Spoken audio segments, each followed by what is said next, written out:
ಆ ಸುಧಾ ಡಾಕ್ಟ್ರ್ ಮೇಲೆ ತಿಂಗಳ 3,000 4,000 3,000 4,000 ರೂಪಾಯಿ ಹಾಕಿದ್ರಾಗ ಪೂರ ನಮ್ಮ ಹೊಲನೂ ಹೋಯ್ತು ಮನೆನೂ ಹೋಯ್ತು.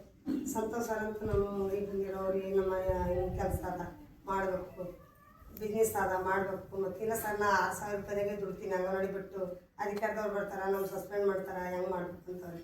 ಇಲ್ಲಮ್ಮ ನಿಮ್ಗೆ ಏನು ಅಧಿಕಾರದಾಗ ಬಂದವ್ರು ಭೀ ನಾವು ಹೇಳ್ಕೊತೀವಿ, ಈ ಕೆಲಸ ಮಾಡು. ನಂಗೆ ಒಂದು ಹೆಲ್ತಿನ ಬಗ್ಗೆದಾಗ ಅಗ್ರಿಕಲ್ಚರ್ದಾಗ ಏನು ಸಿಗೋದು ಗೋಲಿ ಮಾತ್ರೆ ಒಂದು 6 ತಿಂಗಳು ತೊಗೊಂಡು ಸರ್. 6 ತಿಂಗಳ ಮೇಲೆ ತೊಗೊಂಡ್ಮೇಲೆ ನಂಗೆ ಆರಾಮ ಅನಿಸ್ಲತ್ತಿತ್ತು. ಆರಾಮಂದು ನನ್ನ ಜೀವಕ್ಕೆ ಭೀ ಆರಾಮಲ್ಲತ್ತಿತ್ತು. ನನ್ನ ಸೊಸಿಗೆ ನನ್ನ ಮಗನಿಗೆ ಅವರಿಗೆಲ್ಲ ಆರಾಮಾಗತ್ತದೆ. ಅವ ನೀವು ಈ ಕೆಲಸ ಮಾಡಬೇಕು, ಅಂಗನವಾಡಿನೇ ಬಿಡು ಅಲ್ಲಿ ಆದರೆ ಈ ಕೆಲಸ ಮಾಡು ಅಂತ ಸಂತೋಷ್ ಸಾರು, ಅರವಿಂದ್ ಸಾರು, ಈಗ ಸಂಜು ಸಾರು, ಮರೆಮಾಯಿ ಅವ್ರು ಬಂದು ಹೇಳಿ ನಮ್ಗೊಂದು ಐ ಡಿ ಮಾಡಿಸಿರು. ಐ ಡಿ ಮಾಡಿಸ್ಮೇಲೆ ಈಗ ದಿನನಿತ್ಯ ಕೆಲಸ ಮಾಡ್ಕೊತೀನಿ. ಈಗ ಆರಾಮಿದ್ದೀನಿ. ಸುಧಾ ಡಾಕ್ಟ್ರ್ ದವಾಖಾನಿನೇ ಬಿಟ್ಬಿಟ್ಟಿನಿ ನಾನು. ಹೆಣ್ಮಕ್ಳು ಪ್ರಾಬ್ಲಮ್ ಭಾಳಷ್ಟು ಇರ್ತಾವೆ, ಹೇಳೋಕ್ಕಾಗಲ್ಲ ಜನಗಳದಾಗ. ನಮ್ಗೆ ಒಳ್ಳೆಯದನ್ನ ಇರ್ತದೆ, ಕೆಟ್ಟದನ್ನ ಇರ್ತದೆ. ತಿಂಗಳಿಗೊಬ್ಬ ಮಕ್ಕೋದನ್ನ ಇರ್ತದೆ, ಔಷಧ ಬೇಕಾಗ್ತದ, ದವಾಖಾನಿಗೆ ರೊಕ್ಕ ಎಲ್ಲಾರು ಬಡ್ಡಿಗೆ ತಂದನ ಬಡ್ಡಿ ಕಟ್ಟೋದನ್ನ ಆಗ್ಲಾರ್ದಂಥ ಪರಿಸ್ಥಿತಿ ಇತ್ತು. ಇದ್ರಾಗ ಬಂದಮೇಲೆ ನಾನು 17,000 ರೂಪಾಯಿ ಪೇಮೆಂಟ್ ತೊಗೊಳತ್ತೀನಿ.